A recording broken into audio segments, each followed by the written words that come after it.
The first time I met Mara Cade, she was holding her daughter, like she was afraid the universe might take her away. It was an odd thought, considering the universe had already tried. The evacuation shuttle hummed beneath our feet as it tore through the upper atmosphere of Arinder 9, a planet that had gone from paradise to catastrophe in less than 48 hours. I was seated across from her, strapped into a restraint that bit into my shoulders with every violent shake of turbulence. Her daughter, no older than 6, clung to her neck, small fingers knotted into Mara's collar. The child wasn't crying. That was the strange part. Everyone else was. Screaming, praying, whispering last words into dead comms units. Panic filled the cabin like smoke. But the girl, Lyra, just watched. Watched everything.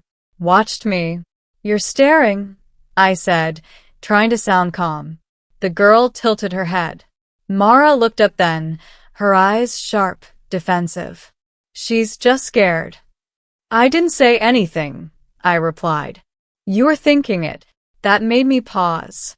People say things like that all the time, especially in crisis, but something in her tone wasn't casual. It was precise, measured. Before I could respond, the shuttle lurched violently. Lights flickered. Somewhere behind us, someone screamed louder than the rest. The pilot's voice crackled overhead. "Brace for impact." "Repeat, brace for." Static swallowed the rest. Mara pulled her daughter closer, pressing her face into the girl's hair. "It's going to be okay," she whispered. But then, she leaned slightly forward, just enough that her lips were near Lyra's ear and mine. And she said something. Not loudly, not even clearly, but I heard it, not with my ears. Inside my head, he has to remember. I froze. "What did you?" The shuttle slammed into the ground.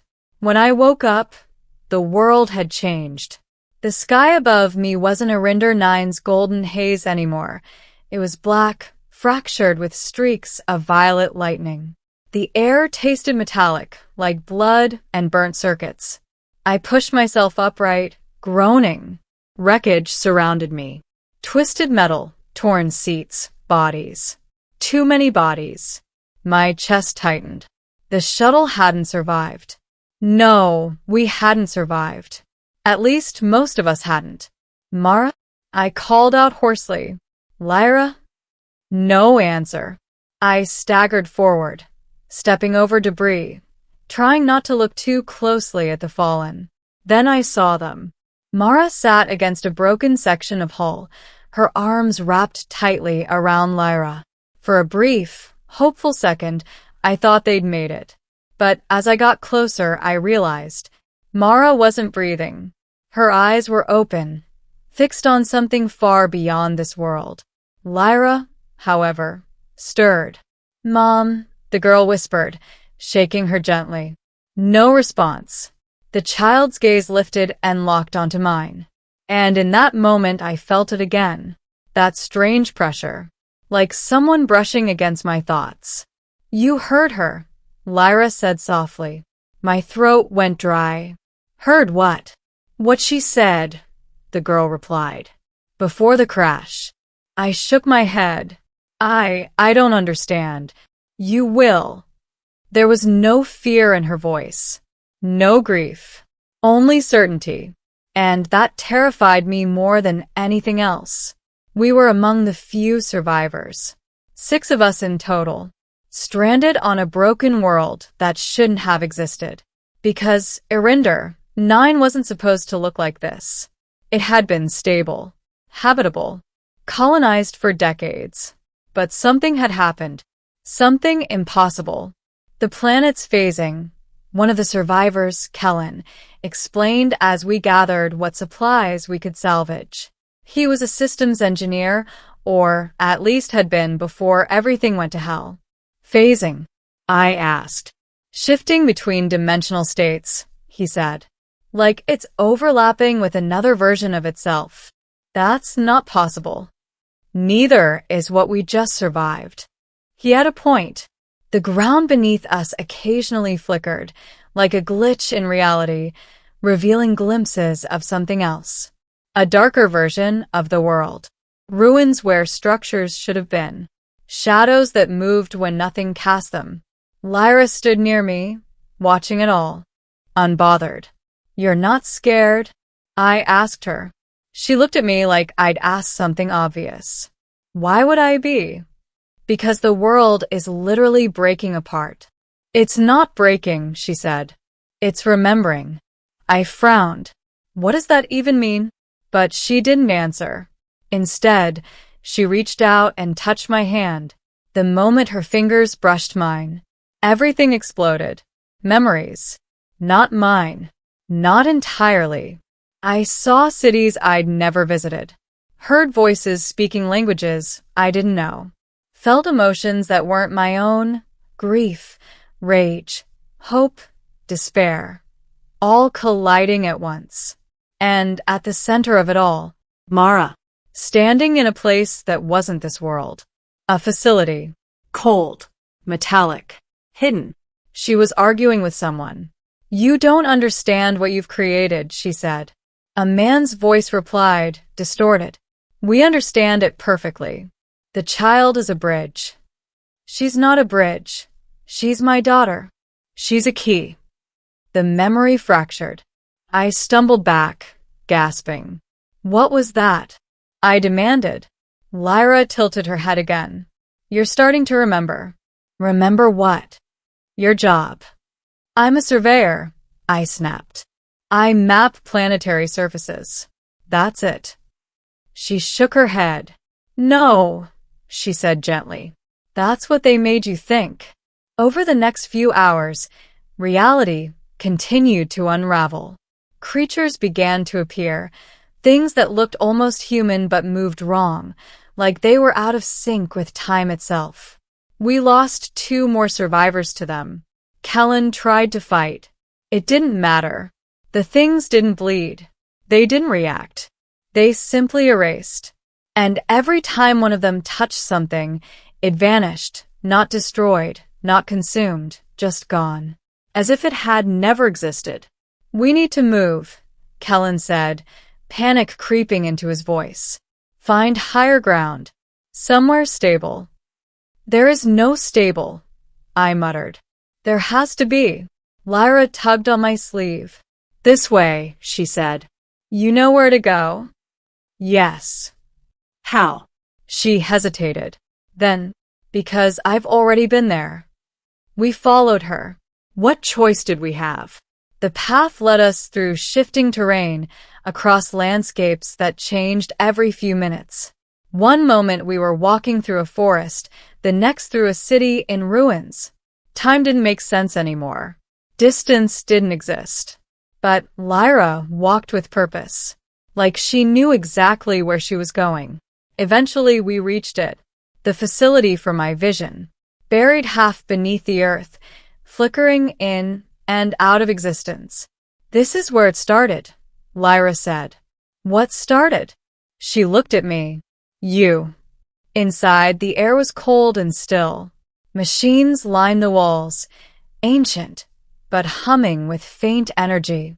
Screens flickered with data that hurt my eyes to look at. Kellen moved toward a console. "This place, it's a research lab," he said. "Dimensional studies. Experimental tech." "Of course it is," I muttered. Lyra walked past him, deeper into the facility. "Come on," she said. I followed. We reached a chamber at the center. And there, I saw it. A device. Large, circular, humming with power. And inside it, a figure. Suspended. Unconscious.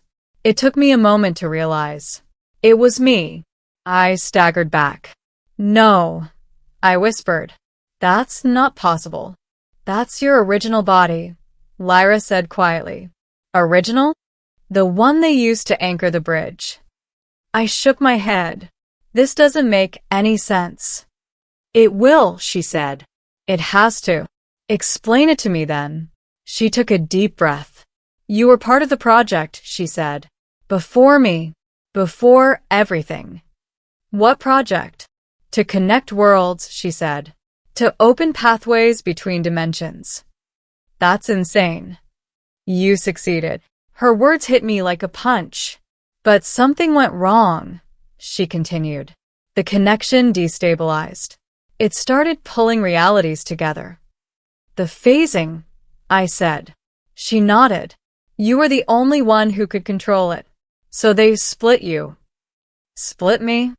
Your consciousness, she said. Your memories. They put part of you into that body and part into this one. I looked down at my hands. So, I'm what? A copy. A fragment, she said. But the important part. And you? I asked. She hesitated. I'm the bridge now. The realization hit slowly. Horribly.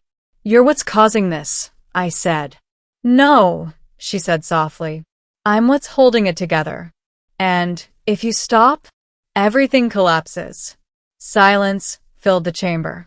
Then, what did your mother mean? I asked. When she said I had to remember?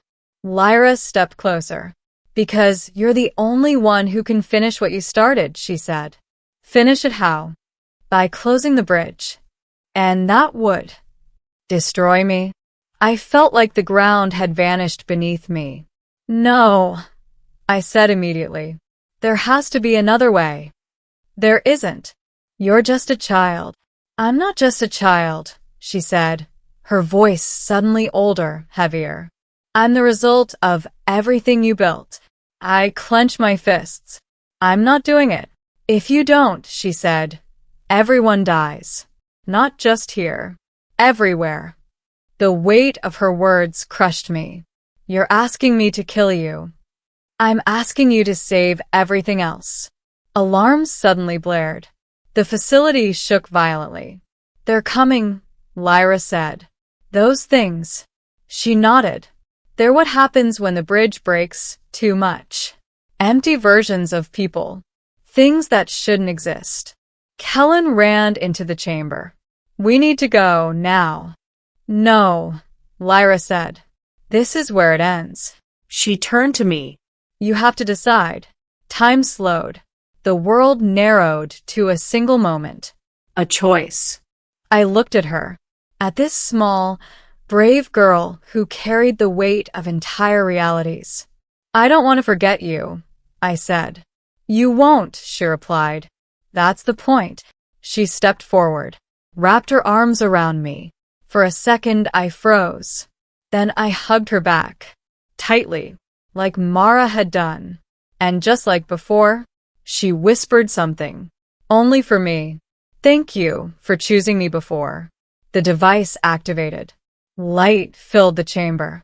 And as everything began to collapse, I made my choice. Ending. When I opened my eyes again, the world was quiet, peaceful, whole. I stood on a hill overlooking a city that no longer flickered. No tears in reality. No shadows that didn't belong. Just life. I knew instantly that it had worked. The bridge was closed. The worlds were safe. But the cost, I felt it like an ache in my chest. A missing piece. A name on the tip of my tongue that I couldn't quite grasp. Someone important. Someone I had lost. A voice echoed faintly in my mind. Soft. Familiar. He has to remember. And I did. Not everything. Not completely. But enough. I looked up at the sky, blinking against the sunlight. Lyra, I whispered. The wind carried the name away. But somehow, I knew she heard it, wherever she was, or whatever she had become. And for the first time, since the beginning of it all, I smiled.